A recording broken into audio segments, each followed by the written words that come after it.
नमस्कार दोस्तों, जैसा कि आप देख रहे हैं मेरे मोगरे का पौधा कितनी अच्छी फ्लावरिंग कर रहा है। ढेर सारी कलियां आ रही हैं और ढेरों फूल भी खिल रहे हैं।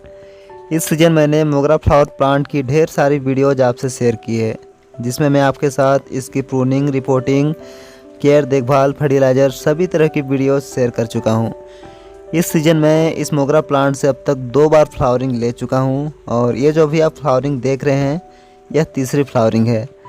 दोस्तों, इस सीज़न आप अपने मोगरा प्लांट से कितनी बार फ्लावरिंग ले चुके हैं और कितनी अच्छी फ्लावरिंग अपडेट आपको देखने को मिला है, वो आप मुझे कमेंट करके ज़रूर बताइएगा, क्योंकि मुझे भी तो पता चलना चाहिए कि मेरी वीडियोस से आपको कितना कुछ फ़ायदा हो रहा है। कोशिश तो मैं पूरी कर ही रहा हूँ कि आपको भी इसी तरह ढेरों फ्लावरिंग अपने मोगरा प्लांट में देखने को मिले। इसलिए आज मैं एक बार फिर से मोगरा प्लांट की वीडियो लेकर के आया हूँ और मेरी पिछली मोगरा वाली वीडियो की ही तरह यह वीडियो भी एक कंप्लीट वीडियो होगी, जिसमें आप स्टार्ट टू एंड पूरी प्रोसेस विथ अपडेट देख पाएंगे। दोस्तों, 2 बार फ्लावर प्रोड्यूस करने के बाद अब मैं इसे तीसरी बार फ्लावरिंग के लिए तैयार करूंगा। अब इसकी एक बार फिर से लाइट प्रूनिंग करेंगे, जैसा कि हमेशा फ्लावरिंग बंद होने के बाद करते ही हैं। लाइट प्रूनिंग से मेरा मतलब है इसकी बहुत ही हल्की प्रूनिंग, जिसमें ऐसे ब्रांच जो या तो डेड हो चुकी है या बाहर की ओर ग्रोथ कर रही है और प्लांट का शेप बिगड़ रहा है, बूसी और राउंड शेप में ग्रोथ नहीं कर पा रहा है, और ऐसे ब्रांच या शूट जो लंबी हाइट तक जा रहे हैं, इन सब में कोई सा भी कंडीशन हो, ऐसे सभी ब्रांच को कट करके हमें हटा देना है। आपको यहाँ पर ध्यान देना है, मोगरा प्लांट को आपको हमेशा बूसी ग्रो करना है और यह बात आपको स्ट्रिक्टली फॉलो करनी है अगर आप इसे गमले में ग्रो कर रहे हैं। गमले में लगा मोगरे का पौधा तभी अच्छी फ्लावरिंग करता है जब आप इसकी कटाई छटाई करके इसे बूसी शेप में ग्रो करते हैं, इसे लंबी हाइट में जाने से रोकते हैं। बहुत से कमेंट्स मेरे पास आते हैं कि आपका मोगरे का पौधा काफ़ी घना है, लेकिन हमारा मोगरे का पौधा घना नहीं हो पा रहा है। अगर आप मोगरा प्लांट को सही सा पोटिंग मिक्स में लगा लेते हैं और सही केयर देखभाल करते हैं तो वो खुद ही घना होता चला जाएगा। ढेरों बेसल शूट्स उसमें निकल कर आएंगे, जैसा कि अभी आप देख रहे हैं इसमें काफ़ी सारे बेसल शूट्स निकल रहे हैं। अगर आपने मेरी मोगरा रिपोर्टिंग की वीडियो नहीं देखी है तो आप एक बार ज़रूर देखिएगा। उस वीडियो का लिंक मैं इस वीडियो के नीचे डिस्क्रिप्शन में दे दूंगा। हालांकि अब तो रिपोर्टिंग का टाइम निकल चुका है, अब दोबारा से रिपोर्टिंग के लिए आपको नेक्स्ट सीजन तक का वेट करना पड़ेगा। किसी भी प्लांट के लिए एक अच्छा पोटिंग मिक्स बहुत ज़्यादा मैटर करता है। फर्टिलाइज़र, केयर देखभाल वगैरह का नंबर तो उसके बाद ही आता है, और यहाँ पर मुझे लगता है आप में से ज़्यादातर तो इसी मेन पार्ट को मिस कर देते हैं। मेरी मोगरा वाली वीडियोज में मुझे एक भी ऐसा कमेंट देखने को नहीं मिला जिसमें किसी ने पूछा हो कि पोटिंग मिक्स मैंने कौन सा लिया है, बल्कि सभी का कमेंट्स रहता है आपने कौन सा फर्टिलाइज़र डाला है। सिर्फ फर्टिलाइज़र पर ही कमेंट्स आते हैं। दोस्तों, आप खुद सोचिए, अगर सिर्फ फर्टिलाइज़र से ही ढेरों फूल आते तो फर्टिलाइज़र तो सभी डाल रहे हैं, लेकिन सभी को तो ढेरों फ्लावरिंग देखने को नहीं मिल रहा। फर्टिलाइज़र भी तभी वर्क करता है जब पोटिंग मिक्स प्लांट के अकॉर्डिंग हो और उसकी सही तरीके से केयर देखभाल भी की जाए। दोस्तों, ये पहला अपडेट मैं आपको 9 दिनों का दिखा रहा हूँ। अब आप इसमें देख सकते हैं यह पहले से कहीं ज़्यादा घना हो गया है। हमने जहाँ जहाँ इसकी कटिंग की थी वहाँ से एक से ज़्यादा शूट्स निकल कर आई और इस तरह से पौधा काफ़ी घना हो चुका है। इसी तरह आप भी अपने मोगरा की कटिंग प्रूनिंग करते रहिए, इससे वो ज़्यादा घना हो जाएगा और ज़्यादा फ्लावर प्रोड्यूस करेगा। दोस्तों, इस बार मैंने इससे तीसरी फ्लावरिंग लेने के लिए कोई भी खाद नहीं डाला है। इससे पहले मैंने इसमें कई बार गोबर की खाद डाला हुआ है, और गोबर की खाद की खासियत होती है कि एक बार में उसका सिर्फ 50% तक ही न्यूट्रिशन पौधों द्वारा ग्रहण किया जाता है। अगर आप बार बार गोबर की खाद डालते रहते हैं तो बीच में एक आध बार आप इसे स्किप भी कर सकते हैं। इसके बाद ये दूसरा अपडेट 11 दिनों का है। अब इसमें आप देख सकते हैं इसमें ढेरों कलियां भी बनने लगी हैं और प्लांट की फोलिएज और शेप दोनों ही आप देख सकते हैं, सब कुछ परफेक्ट है। पत्तियां बिल्कुल लस ग्रीन है, इसका मतलब कि इसकी मीडिया में अभी भी पर्याप्त न्यूट्रिशन मौजूद हैं। फिर भी इस टाइम पर मैं इसमें बनाना पील का लिक्विड यानी तरल खाद ज़रूर डालूँगा, और दूसरा डोज जब कलियां खिलने की स्थिति में आएंगी तब, मतलब कलियां आने के टाइम पर एक बार और दूसरा डोज खिलते समय। बनाना पील में पोटेशियम की काफ़ी मात्रा पाई जाती है और पोटेशियम की वजह से ही ढेरों कलियां बनती हैं और फूलों का साइज़ इंक्रीज होता है। और फूलों में खुशबू भी बरकरार रहती है। इसके बाद ये तीसरा अपडेट 15 दिनों का है। अब इसमें फूलों का खिलना भी स्टार्ट हो गया है, मतलब फर्टिलाइज़र का दूसरा डोज इस टाइम पर डालना है। बनाना पील का लिक्विड फर्टिलाइज़र के अलावा आप इस टाइम पर मस्टर्ड केक का लिक्विड फर्टिलाइज़र भी ज़रूर डालिए। बनाना पील का जो लिक्विड यानी जो तरल खाद होता है, उसकी क्वांटिटी अगर 19-20 भी हो जाती है तो उसका प्लांट को कोई भी नुकसान नहीं होगा।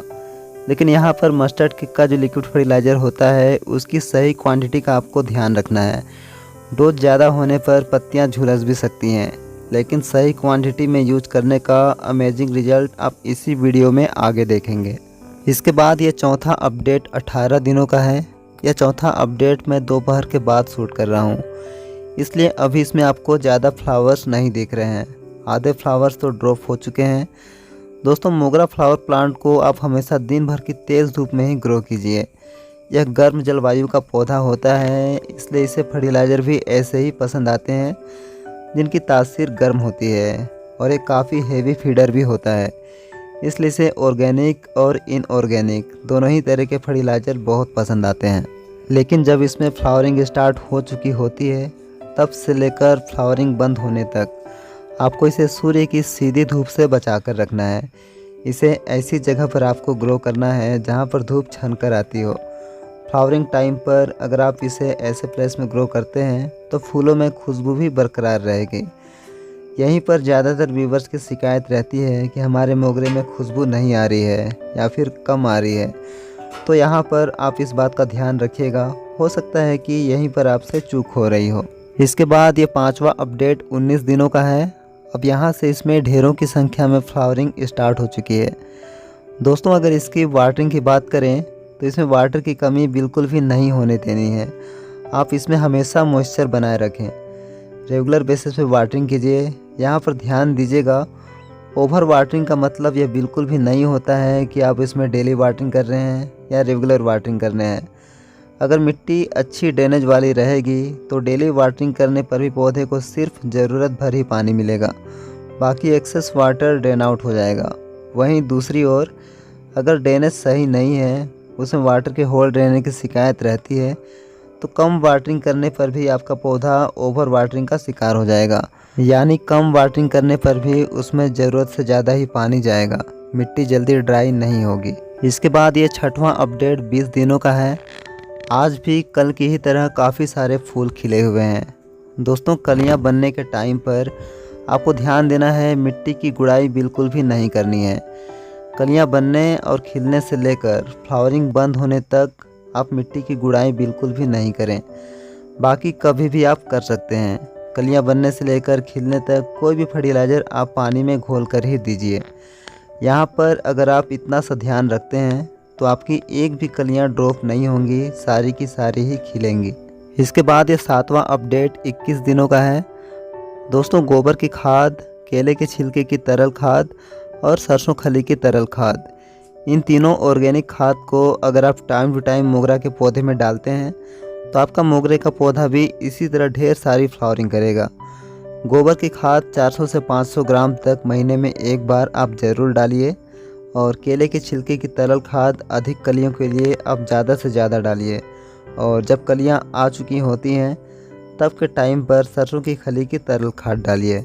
इस तरह से इन 3 खाद के दम पर मोगरा ग्रोथ भी अच्छी करेगा और फ्लावरिंग भी ढेर सारी करेगा। इसके बाद ये 8वां अपडेट 22 दिनों का है। फिर ये 9वां अपडेट 23 दिनों का है। और दोस्तों, अभी भी आप देख सकते हैं काफ़ी सारे फूल खिले हुए हैं और काफ़ी सारे फूल नीचे आपको गिरे हुए भी दिखाई देंगे, जो कि इतने सारे फूल पर डे नीचे ड्रॉप होते हैं।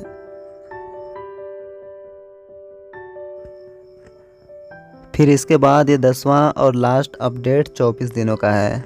अब यहाँ से इसमें फ्लावरिंग कम हो जाएगी क्योंकि अब ज़्यादा कलियाँ नहीं बची हैं।